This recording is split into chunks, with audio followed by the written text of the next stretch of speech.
as I'm getting ready to participate in the Brit Milah of a grandchild, I should say actually a great-grandchild. So first of all, I must obviously thank Hashem.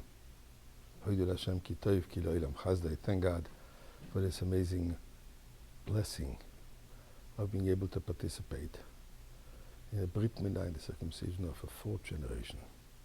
One should not take anything for granted. So, thank you Hashem. Ashreinu matov chalkeinu. And I want to share with you a little reflection which occurred to me as I'm getting ready to sit down on the chair and hold the baby for this special moment which a child is going to get the bond between himself and God and himself. Nothing is by accident. As Rambam says, Ein mikra nikra, there is no, things don't just happen. Everything's by divine providence. Today, the 25th day of the month of Nisan, 25th, which reminds us the blessing of Aaron HaKohen. The Torah says, Koi suvochas b'nei Yisrael. This is how you're supposed to bless the Jewish people. Koi Chofei is 25. 25 reminds us of great blessing. It is also the day where Reb Leivik, the Rebbe's father, had his own Brit Milah. And even more so, the Torah portion that we're starting to learn today, the beginning of the Parshas Tazria.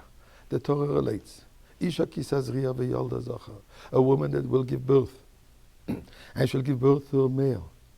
So the Torah describes there is a period of impurity, and then the Torah says the verse, Ubayom hashmini yimel b'sarar lasei, and on the 8th day, you should circumcise him. And I'm wondering, I would say the most important, the happiest moment in a person's life is when a child is born, bringing in a new Yiddish neshama into this world. So the Torah first starts with telling us about purity and impurity, and then in passing, just saying about Yom Hashmini Yimel B'Sar Aloy. And by the way, on the 8th day you should circumcise him. Circumcision, which is so fundamental in Judaism, is only mentioned like by Yom Hashmini Yimel B'Sar Aloy. Now, I know you're going to tell me, but it's discussed extensively already by Avraham Avinu when God told Abram that at the age of 99 he should circumcise himself and his household at the age of 8 days. But as Rambam says, we do the mitzvah today not because Avraham Avinu was told, but we do the mitzvah because it says in the Torah after we receive the Torah. And that's the mention. After Mount Sinai. So it occurred to me this thought. Why do we do it on the 8th day? Why is the Torah telling us that we should circumcise the child on the 8th day? Not when the child is a little bit more conscious of what's going to be. It might be more painful indeed, but it will be more meaningful. But the point is that indeed, specifically, it is done on the 8th day when the child is not yet conscious of what's going to happen, when the child does not have any awareness of what's going on, to tell us that Brit Milah, which means that eternal covenant, that eternal bond between this neshama, between this Jewish child and God, is infinite. Just like the letter 8, which represents the era of infinity. 7 represents the cycle of creation of the world. 8 represents beyond the finite creation. So just like the 8 represents infinite, the circumcision is one which is of an infinite bond.